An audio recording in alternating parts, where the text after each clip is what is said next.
अस्सलामु अलैकुम वरहमतुल्लाह।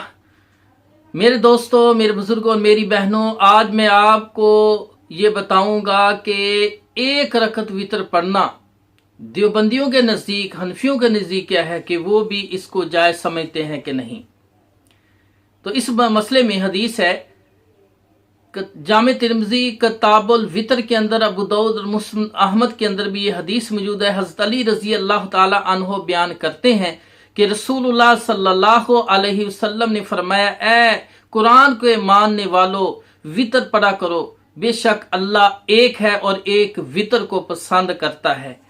इस हदीस के बारे में मौलाना फैज अहमद देवबंदी मुल्तानी अपनी किताब नमाज मुदल्लल के सफ़ा 184 पर लिखते हैं कि इस हदीस की सनद सही है। एक रकत वितर पढ़ने वाली जो हदीस है कि अल्लाह एक है, एक वितर को पसंद करता है, इस हदीस की सनद सही है। इस तरह मौलाना अनवर शाह कश्मीरी देवबंदी अपनी दो किताबों में लिखते हैं, अरफुल शज़ी शरा जामे तिरमिज़ी, फैज़ुल बारी शरा बुखारी। इन दोनों किताबों में अरफुल शज़ी का जिल्द 1 सफ़ा 107 और फैज़ुल बारी जिल्द नंबर 2 सफ़ा 375 में लिखते हैं कि रसूल करीम सल्लल्लाहु अलैहि वसल्लम का एक रकत नमाज वितर अदा करना जो मुख्तलिफ कुतुब अहदीस में मरकूम है और उस हदीस की सनद भी कवी है। अल्लाह के रसूल ने एक वितर पढ़ा, इस हदीस की सनद कवी है। लामा अनवर शाह कश्मीरी ने दो किताबों में फरमाया। इसी तरह खलील अहमद सहारनपुरी देवबंदी एक वितर एक रकत के मतलब कहते हैं कि वितर की एक रकत अहदीस से सहा में मौजूद है और अब्दुल्ला बिन उमर और अब्दुल्ला बिन अब्बास और दीगर सहाबा और इमाम मालिक, इमाम शाफी, अहमद बिन हम्बल भी एक वितर को जायज़ समझते और पढ़ते थे, उनका ये मजहब था। और फरमा इससे आगे क्या लिखते हैं, बारहीन काते सफ़ा नंबर 7 पर आगे लिखते हैं कि जो एक वितर पढ़ने वाले पर इतराज करता है या ताना देता है तो गोया उसने सहाबा को और आइमा को, सहाबा को और इमाम मालिक, शाफी, अहमद बिन हम्बल आइमा को उसने ताना दिया है। तो मेरे भाइयों, इसी तरह सुनन दारकुतनी हदीस नंबर 1657 है। इसमें है कि नबी करीम सल्लल्लाहु अलैहि वसल्लम ने एक रकत वितर पढ़ा। इस हदीस के बारे में लामा नैवी हनफी असारुल सुनन देवबंदी है, असारुल सुनन सफ़ा 604 पर लिखते हैं कि असनादु हसन, इसकी सनद हसन है। और इसी सुनन दारकुतनी में लिखते हैं कि हज़रत उस्मान रज़ी अल्लाह ताला भी एक रकत वितर पढ़ते थे। इसके बारे में भी लामा नैवी हनफी ने लिखा कि इसकी सनद हसन है।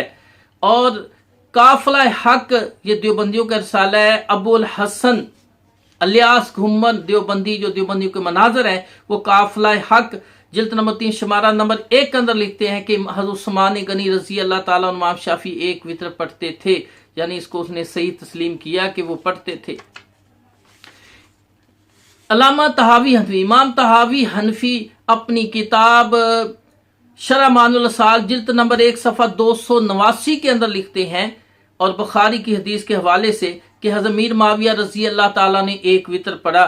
तो एक शख्स ने देखा और अब्दुल्ला बिन अब्बास से उसका तज़किरा किया तो अब्दुल्ला बिन अब्बास रज़ी अल्लाह ने फरमाया, मीर माविया रज़ी अल्लाह सहाबी रसूल हैं और वो फ़कीह हैं, यानी वो आलम हैं, फ़कीह हैं, उसने अल्लाह के रसूल सल्लम के साथ ज़िंदगी गुजारी है। तो इस हदीस के लिखने के बाद लामा तहावी हनफी लिखते हैं एक वितर पढ़ना जायज़ है। तो मेरे भाइयों, इसी तरह मास्टर अमीन कादवी देवबंदी, ये भी देवबंदियों को मनाजर है, तजल्लियात सफदर जिल्द 2 सफ़ा नंबर 571 के अंदर लिखते हैं कि साद रज़ी अल्लाह ताला अन्हो एक वितर पढ़ा करते थे। और तजल्लियात सफदर जिल्द 2 सफ़ा 572 के अंदर लिखते हैं कि मीर माविया रज़ी अल्लाह ताला भी एक रकत वितर पढ़ा करते थे। तो मेरे भाइयों, देवबंदियों के मुफ्ती जमील अहमद नज़ीरी हनफी देवबंदी अपनी किताब रसूल अकरम का तरीका नमाज सफ़ा 259 के अंदर लिखते हैं हाँ, बाज़ सहाबा कराम से एक रकत वितर पढ़ने की रवायतें मिलती हैं, मगर ये उनका अपना इज्तिहाद है। यानी सहाबा एक रकत वितर पढ़ते थे, ये उनका अपना इज्तिहाद है। पहले देवबंदी ने कहा है कि अल्लाह के रसूल भी एक वितर पढ़ते थे, सहाबा भी एक, खुलफा राशिदीन भी एक वितर पढ़ते, अल्लाह एक वितर को पसंद करते हैं। फरमाया, अल्लाह ने फरमाया है, नबी पाक सल्लल्लाहु अलैहि वसल्लम ने फरमाया, अल्लाह ने फरमाया कि अल्लाह एक है اور وطر ایک کو پسند کرتے ہیں۔ تو میرے بھائیوں، اسی طرح امام ترمذی رحمہ اللہ نے جو تین وطر پڑھنے والے لوگ ہیں، امام ترمذی شرح جامع ترمذی سنن جامع ترمذی کے اندر لکھتے ہیں کہ صحابہ کرام اور تابعین اور بعض اہل علم، امام مالک، امام شافعی، احمد بن حنبل رحمۃ اللہ بھی ایک وطر پڑھتے تھے، اور 3 وطر جب پڑھتے 2 رکعت پر سلام پھیرتے اور 1 وطر الگ پڑھتے۔ اور ہدایت جلد نمبر 1 پر صفحہ 529 میں ہے، 1 رکعت وطر پر مسلمانوں کا اجماع ہو چکا